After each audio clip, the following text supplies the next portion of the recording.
وہ کیفیات کیا ہیں؟ میں کچھ احادیث کے حوالے سے وہ میں نوٹ کر کے لایا ہوں، آج آپ کے سامنے رکھ رہا ہوں۔ پہلی بات یہ معلوم ہوتی ہے کہ اس دور میں، اس دجالی فتنے میں، انسان کو جو قواعد طبعیہ ہیں، جو قدرت کی طاقتیں ہیں، کائناتی قوتیں ہیں، ان پر غیر معمولی غلبہ، اختیار حاصل ہو جائے گا، اور وہ دجال متصرف ہوگا ان تمام قواعد طبعیہ پر، بالکل ایسے انداز میں جیسے کبھی انبیاء کرام علیہ السلام کو اللہ تعالیٰ معجزے عطا فرماتا ہے۔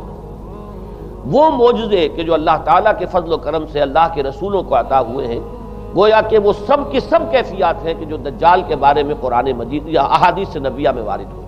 مثلا پہلی بات یہ بتائی گئی کہ اس کے لیے فاصلہ بے معنی ہو کر رہ جائے گا، انتہائی تیز رفتاری ہوگی جو اسے حاصل ہوگی۔ چنانچہ الفاظ یہ ہے کالغیث استدبرت الريح، وہ ایک ایسے طوفان کے مانند جو ہے وہ سیلاب آئے گا کہ جیسے کوئی بہت زوردار آندھی جو ہے اس کے ساتھ طوفان آیا کرتا ہے۔ آپ سائیکلون کا تصور کیجئے کہ جس طریقے سے وہ ایک انتہائی تیز رفتار ہوا جو ہے وہ طوفان کو لے کر آتی ہے، اس طور سے وہ فتنہ پھیلے گا۔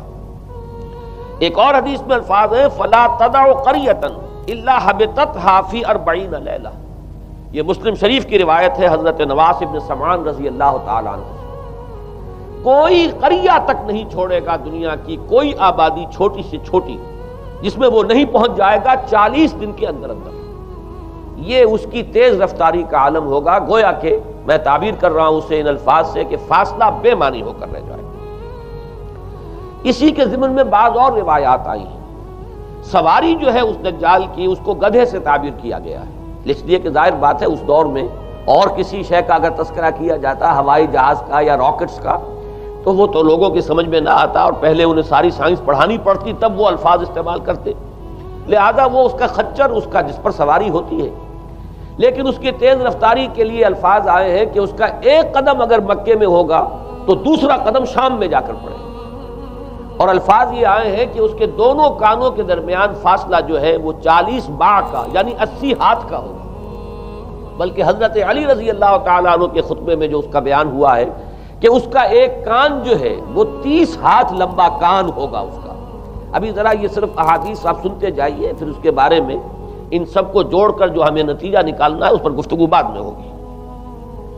اسی طرح آواز کا معاملہ کہ اس کی آواز